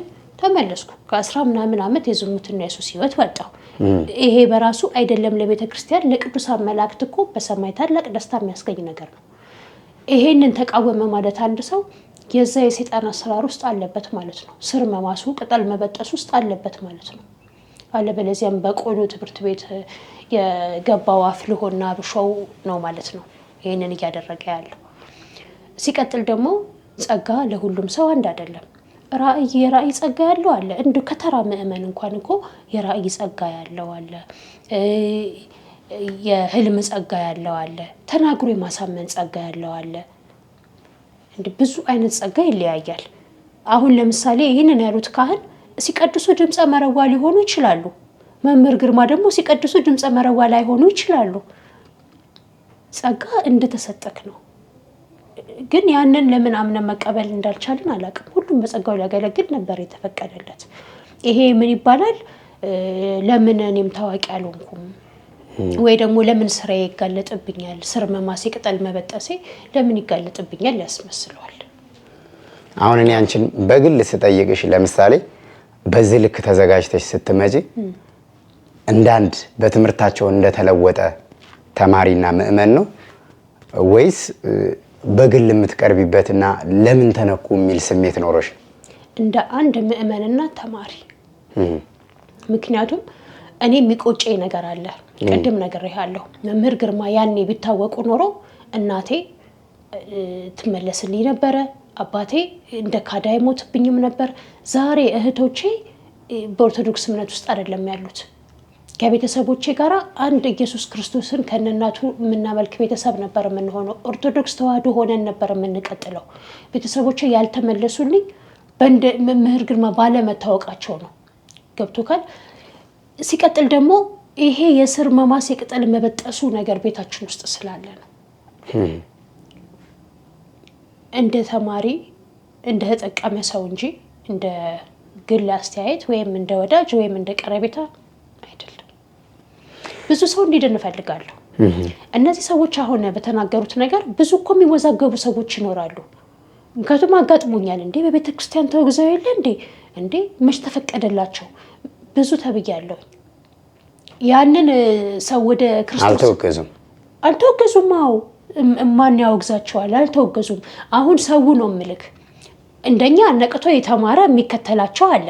ይሄንን ስሙ እስቲ ይሁ መምህር ግርማን ስሙ እስቲ ፎስ አገልግሎት ነው ብዬ ስል እንዴ እነሱ በቤተ ክርስቲያን ተወግዘው የለ እንዴ ተከልክሎ የለ እንዴ ብለው ይላሉ አንዳንዶች።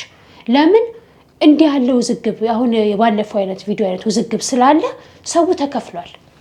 እኔ ደግሞ ሰው እንዲድን ስለምፈልግ የተደረገልኝን ነገር ሰው እንዲያውቀው ስል ነው። በነገራችን ላይ ከየትኛውም ወገን ገለልተኛ ሆኜ ብነግርሽ አባታችን መላከ መንክራት መምህር ግርማ ወንድሙ ለውግዘት የሚያበቃ ጥፋት ምን ኖሮባቸው ምን ተገይቶባቸው አገልግሎት እኮ እያገለገሉ ነው።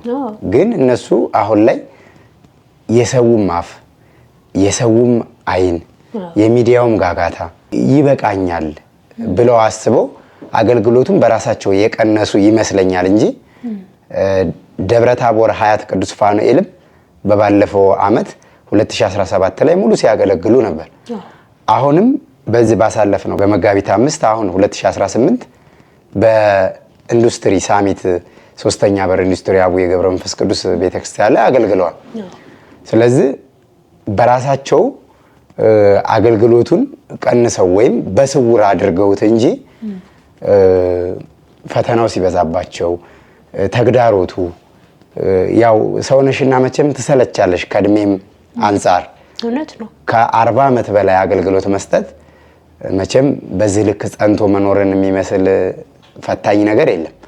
ስለዚህ በዛ ልክ በራሳቸው ፍላጎት አገልግሎቱን ቀንሰው እንቅስቃሴያቸውን ገድበው ይመስለኛል እንጂ በዚህ ልክ ተወግዘዋል ተብሎ የሚያናግር ጥፋት ኖሮባቸው ሊያስወግዛቸው የሚችል ጥፋት የለባቸውም። ትውልድን ከማዳን ከማስተማር ውጪ ማለት ነው። በዚሁ አጋጣሚ ለወዳጆቻቸው ለተማሪዎቻቸው አሁን እኮ ተማሪዎቻቸው እኮ እሳቸውን በአካል እኮ አያውቋቸውም፣ በቪዲዮ ነው የሚያዩት። እና ከዛ አንፃር አንቺ እኔ ያላነሳሁት አንቺ ማንሳት የምትፈልጊው ማስተላለፍ የምትፈልጊው መልእክት ካለ? የሚገርምክ መምህር ግርማ ማለት ነው ማቴዎስ 10:7 ላይ ሄዳችሁ መንግስተ ሰማያት ቀርባለችና ንስሐ ግቡ ብላችሁ ስበኩ፣ ድውያንንም ፈውሱ፣ ለምጻሞችን አንጹ፣ ሙታንን አስነሱ ብሎ ክርስቶስ ስልጣን ሰጣቸው አይደል ሐዋርያቱ።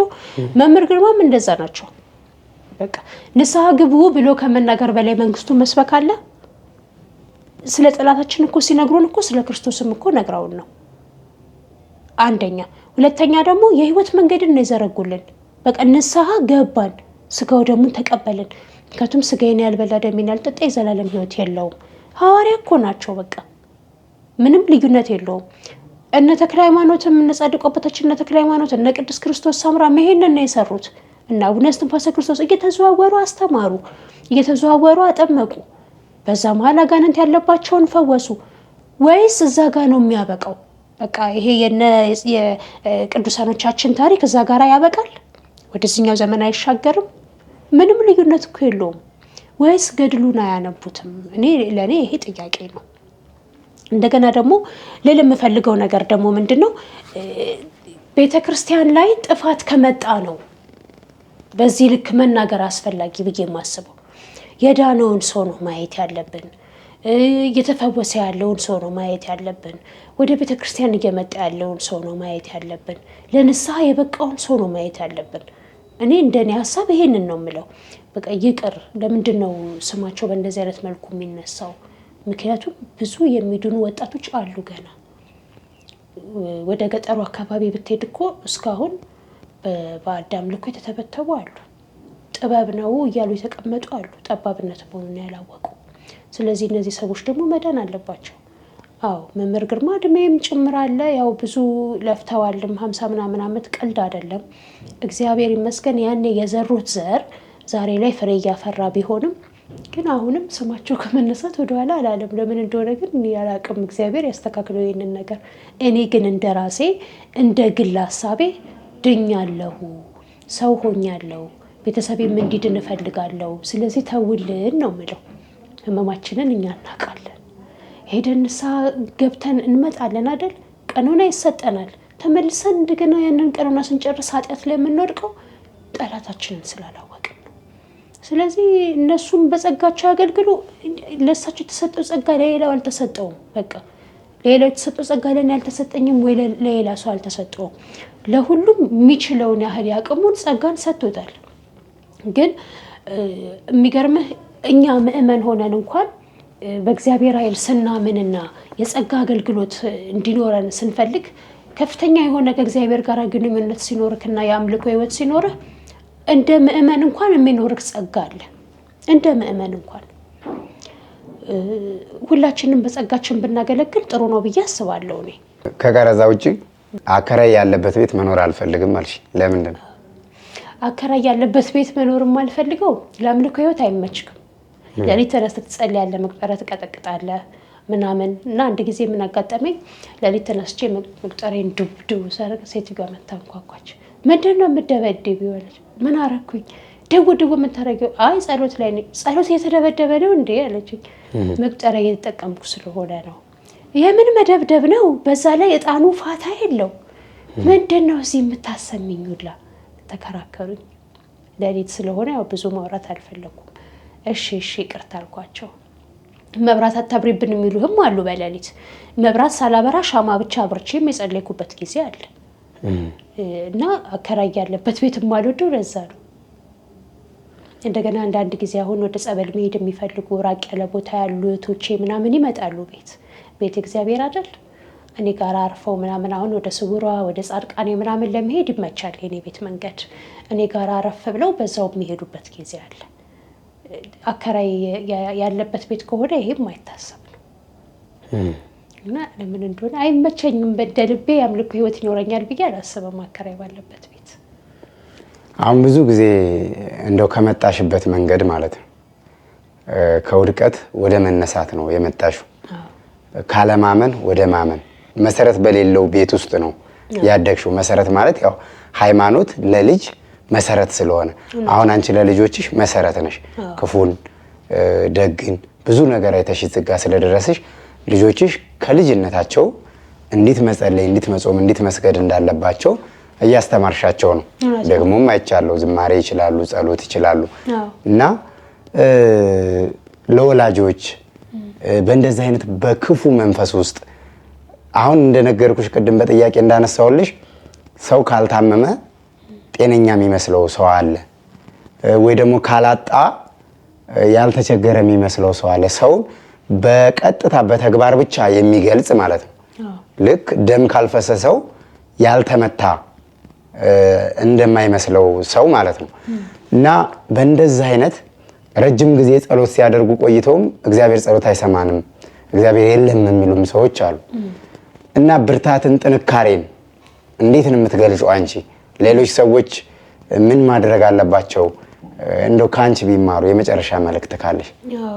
ምንድነው አሁን እኔም የሆነ ሰዓት ላይ በእነዚህ አይነት እንትን ወድቄ ነበር። በሱስ ውስጥም ሆኜ ጸልያለሁ። ስግደት ምናምን አላውቅም። ስግደት ማቀው የንስሐ ብቻ ነው። ሄደ ንስሐ ስትገባ እግዚኦ ማርና ክርስቶስ ብለህ በተሰጠ ቀን የምትሰግደውን ነው ማቀው። ከዛ በተረፈ ደግሞ ልክ ሕማማት ላይ የስግደት ጊዜ ማቀው ያንን ነው። ከዛ በተረፈ የአምልኮ የጸጋ ምናምን የሚባሉ ስግደቶችን እኔ አላውቅም ነበር። እና እጸልያለሁ መልስ የለም። ከዛ የሆነ ሳምንት ቤተክርስቲያን ነኝ፣ ጸበል ነኝ ምናምን በቃ ጸሎቱ ፋታ የለኝም። ጸልያለሁ ምንም የማገኘው ነገር የለም። ለካስ ጸሎቴ እንዳያርግ አጋንንት ይዘውታል። ለካስ በቃ ተይዣለሁ። ከዛ ምን መጣ? መሰልቸት መጣ። አፍ አውጥቼ እኔ ቦሌ መድኃኒዓለም ቆሜ አንተማ አትሰማም ብዬ ተሳድቤያለሁ። በነገራችን ላይ እግዚአብሔር ይቅር ይበለኝ።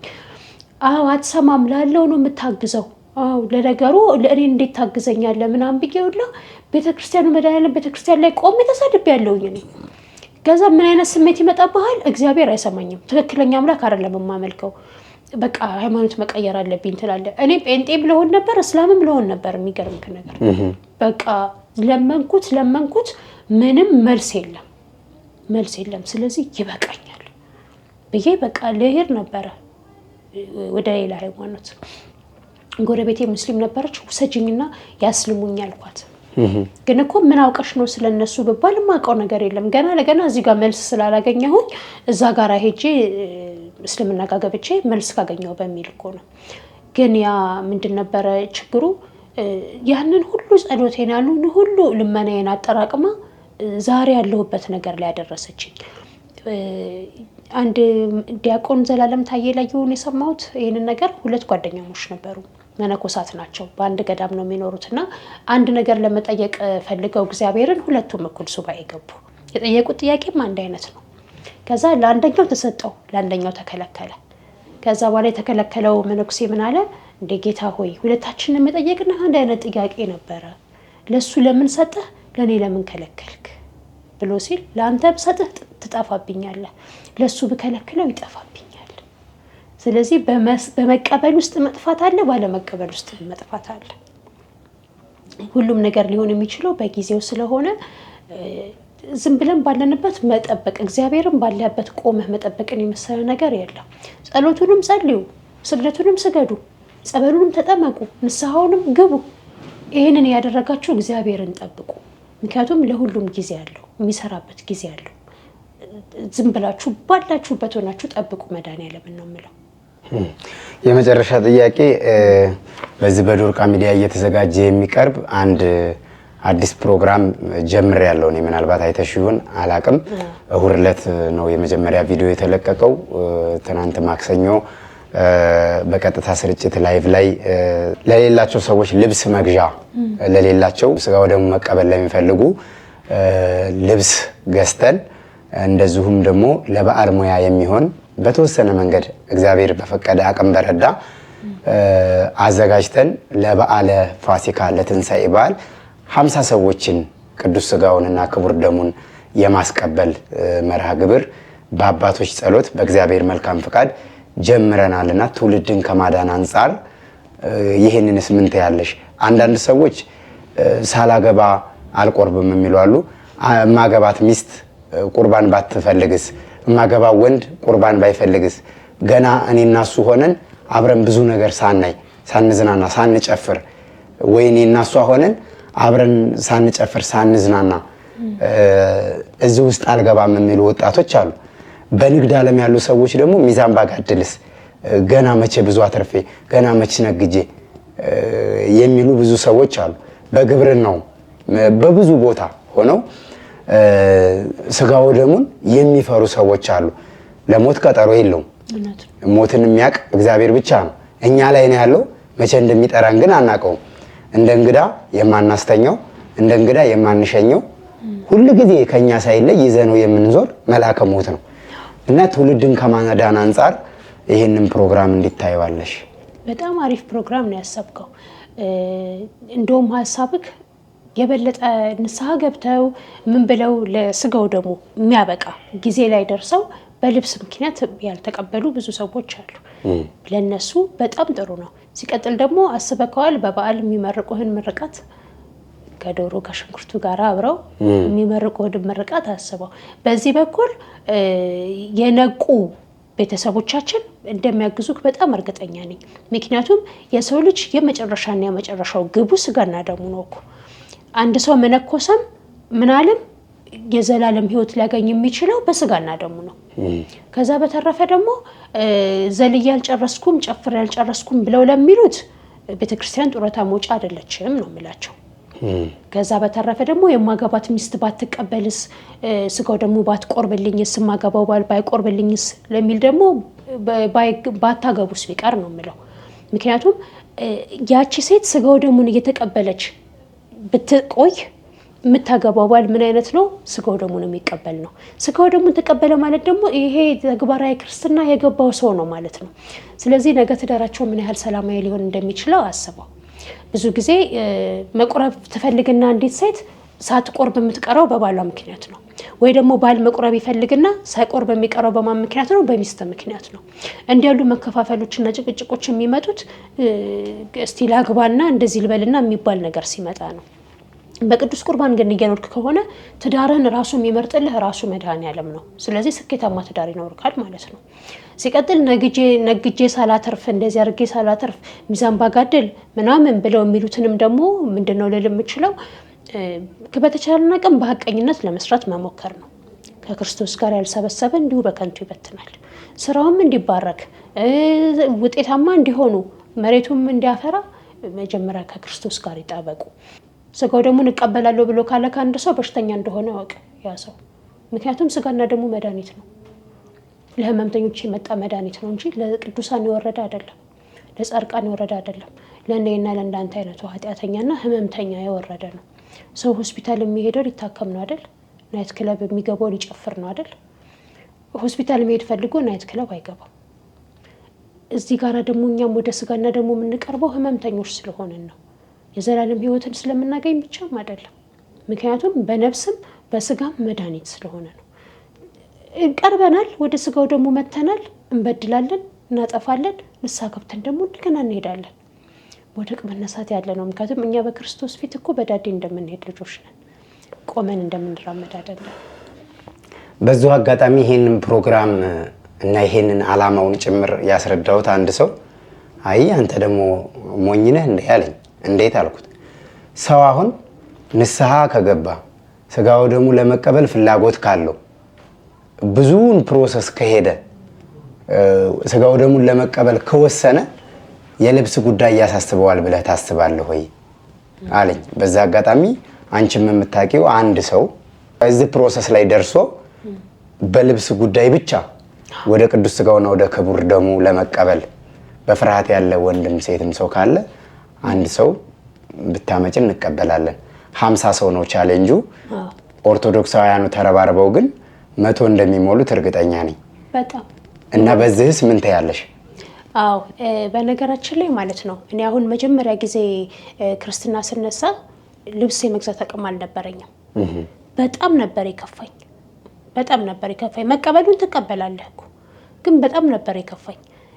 ምክንያቱም ነጭ ለብሰህ መሄድን ነው የለመድከው።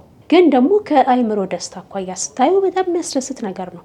መስጠት ደግሞ በራሱ ትልቅ ደስታ ያለው ነገር ነውና ብዙም የዛን ሰው ሀሳብ ብዙም አልቀበልም። እሺ ሌላ የመጨረሻ የምታስተላልፊው መልእክት ካለ ድሉ ልስጥሽ። እሺ መጨረሻ ማስተላለፍ የምፈልገው መልእክት ለአባቶች ነው። ምናልባት ጥቅሱ የተጠቀሰው ለወላጆችና ለልጆች ቢሆንም እኛም ግን ለካህናት አባቶቻችን ልጆች ነን። ኤፌሶን 6:4 ላይ ምን ይላል መሰለክ? እናንተም አባቶች ልጆቻችሁን በጌታ ምክርና በተግሳጽ አሳድጓቸው እንጂ አታስቆጧቸው። ባሪያዎች ሆይ ለክርስቶስ እንደምትታዘዙ በፍርሃትና በመንቀጥቀጥ በልባችሁ ቅንነት በስጋ ጌቶቻችሁ ለሆኑ ታዘዙ። የእግዚአብሔርን ፍቃድ እንዲያደርጉ እንደ ክርስቶስ ባሪያዎች እንጂ ለሰው ደስ እንደምታሰኙ ለታይታ የምትገዙ አትሆኑ ይላል። በጌታ ፍርድና በትምህርት አድኑ፣ በህይወታቸውም በትክክለኛ መንገድ ይምሩ ብሎ ሲልኛ ህይወታችንን በትክክለኛ መንገድ እንድንመራ እነሱ እርስ በርስ ሲስማሙልን በቃ ከቤተ ክርስቲያን አንውጣ፣ መናፍቅ አንሁን፣ ከእስልምና ጓዳ አንግባ። በቤተ ክርስቲያናችን ውስጥ ግን እንቁረብ፣ እንስገድ፣ እንጸልይ፣ አንዳቸውን አይንቀፉ፣ ሰላም ያወርዱልን ነው የምለው። እሺ የዛሬ እንግዲህ ስለነበርሽ ከልብ አድርጌ አመሰግናለሁ። እኔም አመሰግናለሁ። እግዚአብሔርም በመካከላችን ተገኝቶ አንደበታችንን ገጥቶ እስከዚህ ሰዓት እንድንነጋገር ስለፈቀደልን ስሙ የተመሰገነ ይሁን። ባንቺ የህይወት ታሪክ፣ ባንቺ የህይወት ተሞክሮ ከዚህ በፊት በሰራናቸው ቪዲዮዎች ብዙዎች ተጠቅመውበታል። ዛሬም ደግሞ በአዲስ መልክ ከዚህ በፊት የቀሩንን አጠናቀን ደግሞ ሌላ አዳዲስ ሀሳቦችን አንስተን በዚህ ልክ ተወያይተናል። ይህም ለሰዎች ይጠቅማል። የማይጠቅም ነገር የለም። ተቀባዩ ነው እንዲጠቅመውም እንዳይጠቅመውም አድርጎ መውሰድ የሚችለው። ስለዚህ እንግዲህ ስለነበርሽ በድጋሚ አመሰግናለሁ በአድማጭ ተመልካቾቼ ስም። በድጋሚ ደግሞ በሌላ ቪዲዮ እንደምንገናኝም ተስፋ አደርጋለሁ። የተወደዳችሁና የተከበራችሁ አድማጭ ተመልካቾቻችን ዛሬ ከእህታችን ከጀስቀያ ጋር የነበረን ቆይታ ይህንን ይመስል ነበረ። እንግዲህ በቆይታችን በንግግሮቻችን የሰማችኋቸውን ነገሮች በመልካም ወስዳችሁ እንድትጠቀሙባቸው መልእክቴን ማስተላለፍ እፈልጋለሁ። ይህ ዶርቃ ሚዲያ ነው። ሐሳብ አስተያየታችሁን ኮሜንት ላይ ጻፉልን። እንዲሁም ደግሞ ለሰው አስተማሪና ጠቃሚ የህይወት ታሪክና ተሞክሮ ካላችሁ ከታች በሚቀመጥላችሁ ስልክ ቁጥር በመደወል መታችሁ ምስክርነት መስጠት፣ መወያየት፣ ታሪካችሁን ማጋራት ትችላላችሁ። ኑ የእግዚአብሔርን መንግስት በጋራ እንውረስ የተሰኘው መርሃ ግብራችን ይቀጥላል። ለትንሣኤ በዓል 50 ሰው ቅዱስ ስጋውንና ክቡር ደሙን የማቁረብ የማቀበል ቻሌንጅ በዶርቃ ሚዲያ ተጀምሯል። ልብስ መግዛት እንዲሁም ደግሞ ለበዓል 1 ዶሮ፣ 5 ኪሎ ሽንኩርት፣ 1 ዘይት ቅዱስ ስጋውንና ክቡር ደሙን ለሚቀበሉ እናቶች ለበዓል ሙያ ድጋፍ እናደርጋለን። ይሄ ፕሮግራም በመምህራን በአባቶች በሊቃነ ጳጳሳት እየተመራና እየተደገፈ የሚቀጥል ፕሮግራም ነው። የሚቋረጥ ፕሮግራም አይደለም። ሁላችሁም እዚህ መልካምና በጎ ሐሳብና ዓላማ ላይ በእውቀትም በገንዘብም በምትችሉት እንድትረባረቡና እንድትሳተፉ ማሳሰብ እፈልጋለሁ። ፕሮግራሙን አዘጋጅቼ ወደ እናንተ የማቀርብላችሁ እኔ ወንድማችሁ አላየነኝ። ስለነበረን ቆይታ ስለማይነገር ስጦታው አምላካችን እግዚአብሔር ስሙ የተመሰገነ ይሁን። ወስብሐት ለእግዚአብሔር ወለወላዲቱ ድንግል ወለመስቀሉ ክቡር። ይቆየን። ቸር ሰንብቱ።